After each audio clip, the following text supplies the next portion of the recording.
What are your healthy fats? They're fats as they come from the hand of the Creator. So there's your nuts and your seeds. And the two oils that we suggest come from the flesh of the plant. So they're easy to extract. Not that I extract them, but I have been in places where I've seen how they traditionally have extracted them. This is why these are the two fats that have been used since time dots, since really creation. And that is your coconut, depending on where you lived, really, as to what oil you ate, and the olive oil. Ancel Keys, in 1953, first put forth the theory that fat causes heart disease, but it's never been proven. Dr. Malcolm Kendrick, cardiovascular surgeon, in his book The Great Cholesterol Con, he shows very clearly it's never been proven. He's got a quote from Ancel Keys where Ancel Keys said, we're sure the proof will come. That's not science.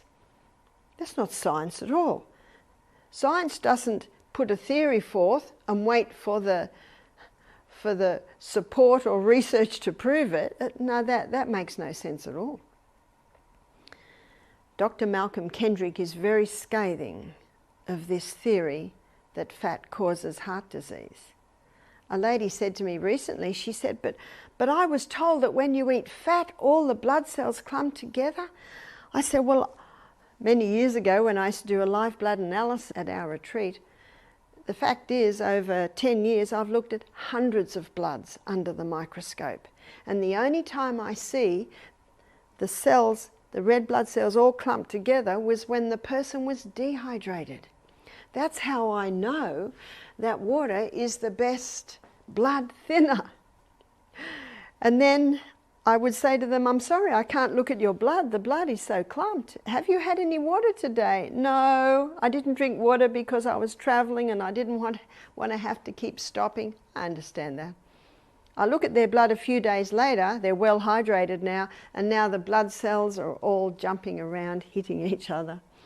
So I know that it is not fat that causes the blood cells to clump. As when we looked in our fat lecture, there are fats that heal and there are fats that kill. Your killer fats are when too much carbohydrate goes in the body, releasing too much glucose. First of all, it goes to the cell through the energy cycle. Second of all, it is stored as glycogen. Remember the quick release glucose stores that we have here in our little muscle cell. And if there's any excess left over, and there usually always is in a very high carbohydrate diet, it gets stored as fat. In his book Wheat Belly, Dr. William Davis, he says this is like a visceral fat that the body particularly just dumps on the belly. That's why his book is called Wheat Belly.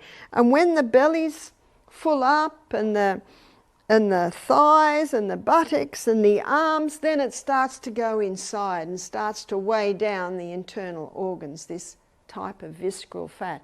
That is not a dangerous fat because we all have a little bit, but it's when it's in high amounts.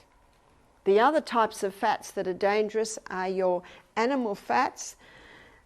You see, the majority of poisons, environmental poisons, come in a fat-soluble state. So they're found in the fats of the animals when they're eating grass. That's where the fences were sprayed last year with DDT, the glyphosate, the Roundup, and the animals are eating it. And then the person that eats that animal is getting some of those environmental poisons, plus your altered fats. There's your margarines, there's your heated polyunsaturated fats. If you want to look at that in more detail, please have a look at the fantastic fat presentation and you will see it all in detail. But one of the reasons most people stop fat is because of Ancel Keys' theory, which again has never been proven, that fat causes heart disease. So what I'd like to look at now is cholesterol, because we are told that the fat causes the cholesterol levels to go up high, and the cholesterol blocks up all the arteries, and then the person has a heart attack. Well, 80% of the cholesterol that is made by the liver is made from glucose, and 20% of the cholesterol that is made by the liver is made from fat. Now you can see just by this information that it's not the butter on the bread, it's the bread under the butter, it's the high carbohydrate that is causing these excess fats, this excess glucose. There are two main types of cholesterol. One is high density lipoprotein and the other is low density lipoprotein. High density lipoprotein is called the good guy because high density lipoprotein is the type of cholesterol that is taken back to the liver. It's the carrier. So it carries excess cholesterol back to the liver. That's why it's called the good guy. But LDL, poor LDL, it's called the bad guy. But what you've got to remember is the body doesn't make anything bad. We've always got to ask our million-dollar question, why? Why are they calling LDL bad? Let me show you. But first of all, let's define what it does. LDL is the repairer and the rebuilder. So you're always going to find LDL wherever there's a need to repair and rebuild. Let me show you how it works in the bloodstream. So let's look at one of the main arteries. Because of its low density, LDL is always on the edge. Because of its high density, HDL is always in the middle. Dr. Natasha Campbell McBride, in her book, Put Your Heart in Your Mouth, she's investigating the cause of heart disease. In her first 3 chapters, she defines everything that damages the little endothelium cells that line the arterial wall. Because margarine is a toxic fat, that fat can definitely damage the little endothelium cells. Chemicals, they're probably the most responsible, and she spends a fair bit of time defining all the chemicals. Probably the most common that would be in the food chain today is Roundup or glyphosate. They certainly damage the arterial walls. The chemicals that are in the cleaning products, the laundry detergents, please investigate what's in your shampoo. Most shampoo has sodium lauryl sulfate. Did you know that sodium lauryl sulfate can kill the hair follicles? Sodium lauryl sulfate is used in most shampoos to cause the foaming, so it all foams up when you wash your hair. We need to become private investigators and investigate all of these areas. So these chemicals are coming in and damaging the arterial walls. Chemicals in the food, chemicals in the laundry detergent. There are 4,000 chemicals in cigarettes. Mercury is neurotoxic. It is also cell toxic, called cytotoxic. It can damage the endothelium cells.